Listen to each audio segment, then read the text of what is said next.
1400 നെതർലൻഡിലെ ബോക്സ്മീർ. അവിടുത്തെ cent പോളിൻ്റെയും cent പീറ്ററിൻ്റെയും ദേവാലയം. ആ ദേവാലയത്തിലെ അർണോൾഡൂസ് ത്രോയൻ എന്ന വൈദികന് ഒരു സംശയം. വാഴ്ത്തുന്ന അപ്പത്തിലും വീഞ്ഞിലും യഥാർത്ഥത്തിൽ ദൈവത്തിൻ്റെ സാന്നിധ്യമുണ്ടോ? പെട്ടെന്ന് കാസയിലെ വീഞ്ഞ് തിരുരക്തമായി മാറി തിളച്ചു പൊന്തി. അത് ശോഷപ്പയിലേക്ക് വീഴുന്നത് കണ്ട് ആ വൈദികൻ ഭയചകിതനായി. തൻ്റെ തെറ്റിന് അദ്ദേഹം ക്ഷമ ചോദിച്ചു.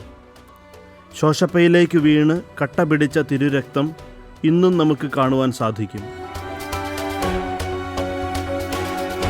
മാർപ്പാപ്പമാരായ ക്ലെമൻ്റ് 11-ാമൻ, ബെനഡിക്റ്റ് 14-ാമൻ, പിയൂസ് 9-ാമൻ, ലിയോ 13-ാമൻ എന്നിവർ ഈ ദിവ്യകാരുണ്യ അത്ഭുതത്തിനു മുന്നിൽ പ്രത്യേക ഭക്തിയും ആരാധനയും അർപ്പിച്ചിട്ടുണ്ട്. സത്യമായും തിരുവോസ്തിയിൽ വാഴുന്ന പരിശുദ്ധ പരമ ദിവ്യകാരുണ്യമേ, അങ്ങേ ഞങ്ങൾ ആരാധിക്കുന്നു, വണങ്ങുന്നു, മഹത്വപ്പെടുത്തുന്നു.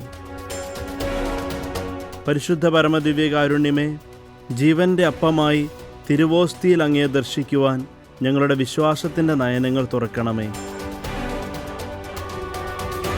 പരിശുദ്ധ പരമ ദിവ്യകാരുണ്യത്തിന് എന്നേരവും ആരാധനയും സ്തുതിയും പുകഴ്ചയും ഉണ്ടായിരിക്കട്ടെ. വിശുദ്ധ കുർബാനയുമായി ബന്ധപ്പെട്ട വീഡിയോകൾ നിങ്ങൾക്ക് ലഭിക്കാൻ ഈ ചാനൽ സബ്സ്ക്രൈബ് ചെയ്യുക.